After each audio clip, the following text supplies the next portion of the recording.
Hai, halo. Nah, di video kali ini saya akan membahas mengenai Cisco bab ketiga, yaitu pengenalan dan basic Cisco. Nah, kita langsung saja ke yang pertama, yaitu Remote Cisco Rel Device. Nah, di sini terdapat gambar, ada beberapa gambar, yaitu ada PC, laptop, port, dan lain sebagainya. Nah, untuk port ini itu disebut sebagai interface. Nah, fungsi dari interface ini sendiri itu adalah bisa digunakan sebagai akses point yang dapat menghasilkan internet. Nah, di sini juga terdapat console port yang bisa digunakan untuk meremote PC atau laptop. Nah, kita lanjut ke yang kedua, yaitu remote Cisco pada paket tracer. Nah, di sini itu kita bisa tambahkan satu switch, lalu kita bisa tambahkan satu PC. Nah, jadi di sini kan kita akan mencoba untuk meremote menggunakan Cisco Packet Tracer. Nah, di sini untuk menghubungkannya itu kita menggunakan kabel konsol. Kita bisa sambungkan. Ini kita pilih yang konsol, lalu kita pilih yang RS. Nah, di sini kita bisa coba buka PC-nya. Kita ke desktop, lalu kita ke terminal. Nah, jadi ini itu sebenarnya bisa kita konfigurasi di switch-nya, tapi pada relate device-nya itu, untuk switch itu tidak ada CLI-nya. Nah, maka di sini kita itu bisa gunakan pada PC-nya. Nah, untuk di sini itu kan tampilannya itu tulisannya itu masih kecil. Nah, untuk perbesarnya itu kita bisa ke option, lalu kita bisa ke preference, kita bisa ke font. Dan di sini untuk CLI-nya itu kita ubah. Misalnya kita ganti ke 14, lalu kita bisa apply. Kita bisa silang, kita bisa coba buka aplikasinya lagi.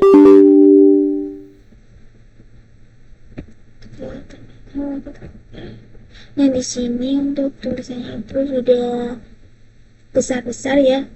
Nah, lalu kita bisa lanjut ke yang ketiga, yaitu perintah dasar Cisco. Nah, di sini kita bisa coba untuk hapus PC-nya. Lalu kita bisa buka untuk PC-nya.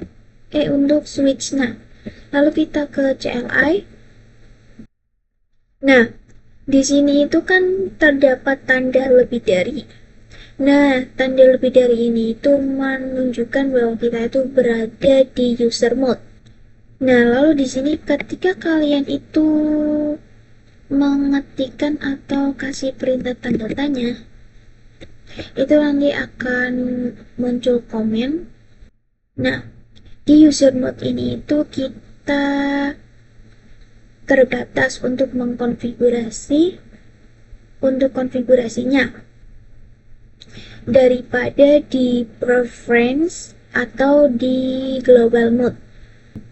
Nah, jadi selain user mode ini itu juga terdapat ada dua, yaitu preference dan global mode.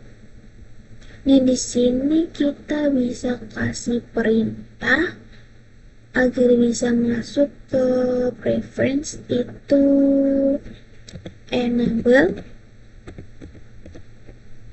lalu kita bisa enter. Nah, di sini tanda bahwa menunjukkan kita itu berada di preference itu adalah tanda pagar.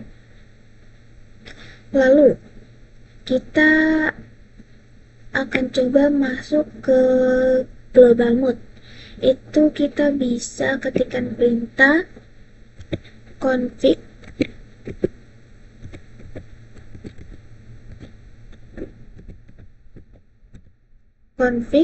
atau kalian bisa juga const. Nah,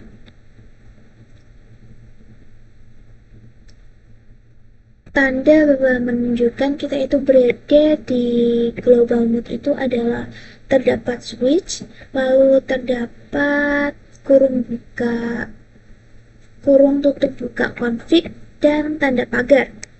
Itu menunjukkan bahwa kita berada di global. Nah, lalu kita lanjut ke yang keempat, yaitu service password encryption. Nah, jadi jika switch kita itu tidak dikasih password, itu akan mudah dihack atau tidak aman. Nah, di sini kita akan coba untuk memasukkan password atau password switch kita. Kita bisa buka switchnya. Nah, di sini saya sudah masuk ke preference dan global mode. Lalu untuk setting passwordnya itu kita bisa menggunakan perintah enable password.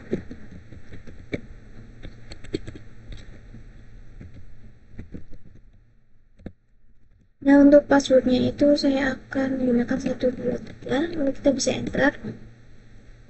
Nah, di sini kita bisa exit.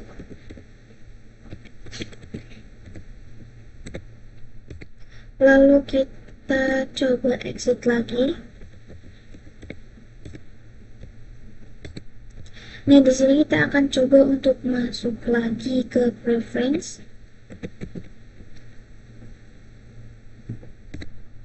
Nah, di sini itu ketika kita akan masuk ke preference itu kita disuruh memasukkan password.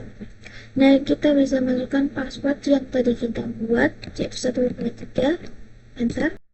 Nah, jika kalian itu lupa password yang kalian buat itu apa, kalian bisa menggunakan show run, perintah show run.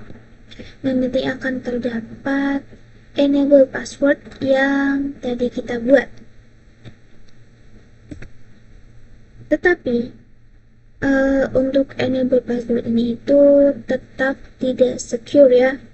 Nah, agar lebih secure itu kita menggunakan yaitu enable secret. Nah, di sini kita bisa ketikkan, kita masuk ke global mode terlebih dahulu.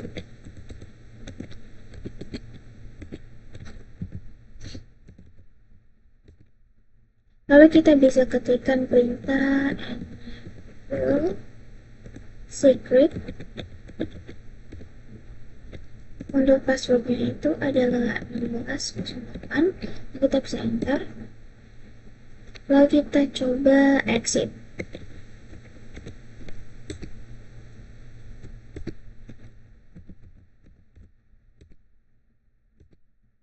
Nah, di sini kita akan coba untuk masuk lagi, yaitu N. Kalian bisa N atau enable. Nah, di sini kita masukkan. Nah, di sini tuh kalian bisa memasukkan yang password enable dan juga password secret. Nah, di sini saya akan menggunakan password secret. Bentar. Nah, di sini sudah bisa ya.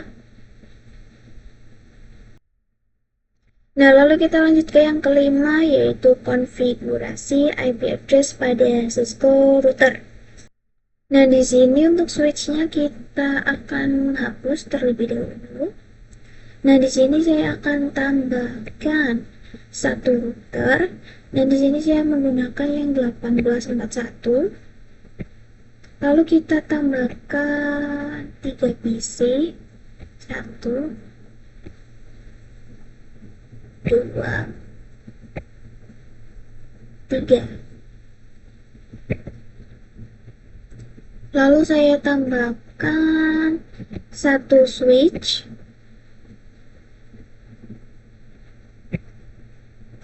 Nah, kita akan menghubungkannya itu menggunakan kabel otomatis Kelly.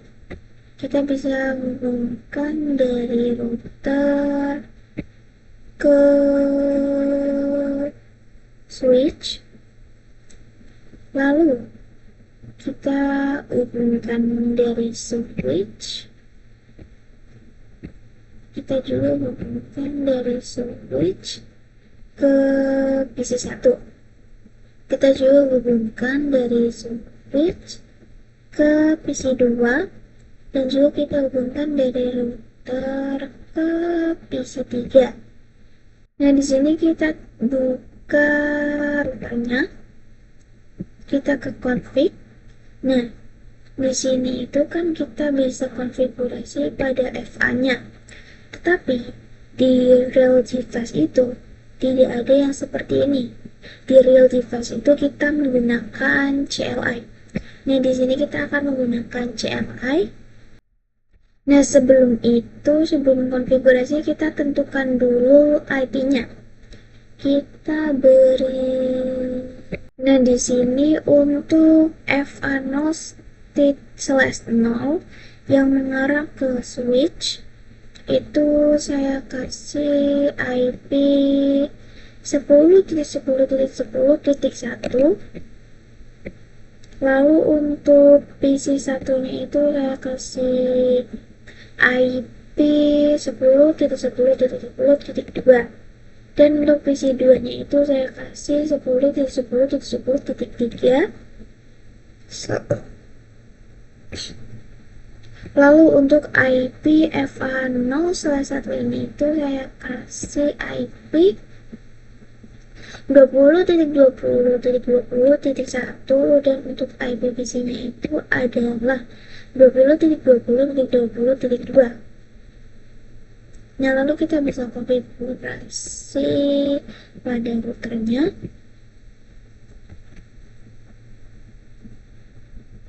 Nah, untuk konfigurasi pada FA itu kalian bisa ketikkan perintah. Ini kita bisa exit. Itu kalian bisa ketikkan perintah int. Int itu adalah interface, atau kalian bisa ketikkan perintah seperti ini. Nah, di sini kita bisa ketikkan perintah int fa0/0, enter. Lalu kita bisa IP add. IP add itu adalah IP address. Nah, kita bisa masukkan IP-nya yaitu 10.10.10.1. Untuk slash-nya itu kan 24.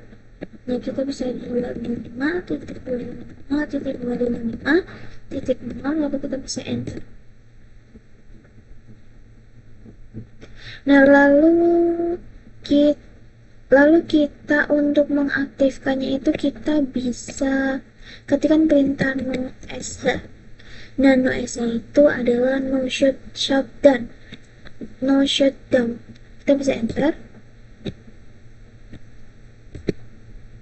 Nah, lalu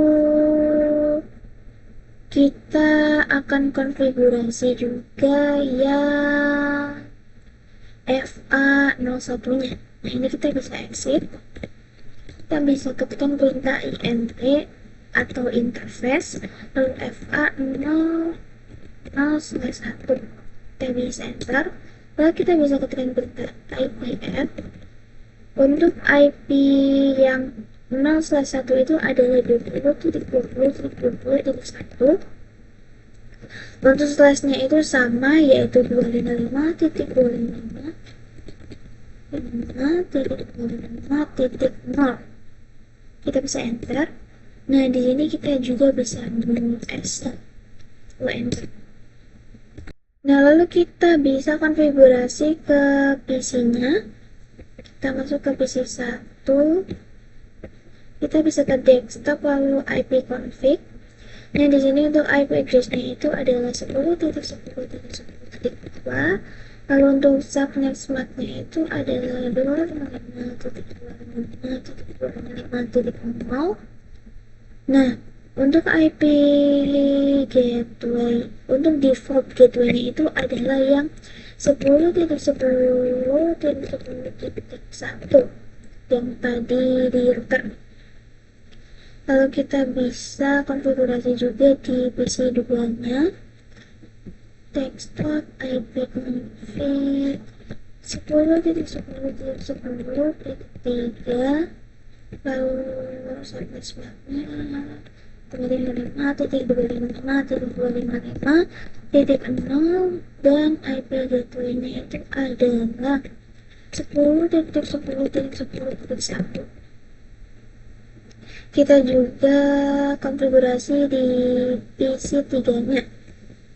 Desktop IP config untuk IP PC 3 itu adalah 20.20.20.2 dan subnet swapnya itu sama 25.255.255.0. Lalu untuk default gateway-nya itu adalah 20.20.20.1. Nah, lalu kita akan kirim surat dari PC1 ke PC3. Nah, di sini itu sukses ya untuk dari PC1 ke PC3. Lalu kita surat dari PC2 ke PC3. Nah, di sini dari PC2 ke PC3 itu juga sukses. Nah, lalu kita ke yang materi terakhir yaitu perintah N. Nah, jadi untuk perintah exit dan N itu sebenarnya hampir sama. Untuk perbedaannya itu kita bisa langsung saja mempraktekannya. Kita bisa buka routernya. Nah, di sini misalnya ini itu saya kan lagi masuk di FA01 kan. Nah, di sini ketika kita exit akan kembalinya ke global mode. Nah, lalu kita akan coba masuk lagi ke interface FA01-nya. Nah, di sini kita akan coba N. Nah, ketika kita N itu kita langsung masuk ke preference, langsung keluar ke preference. Jadi, ketika kita melakukan exit itu akan kembali ke global mode, sedangkan ketika kita menggunakan N itu akan kembali ke preference. Nah, jadi itu saja video dari saya. Mohon maaf bila ada salah kata atau penjelasannya itu kurang jelas. Sekian.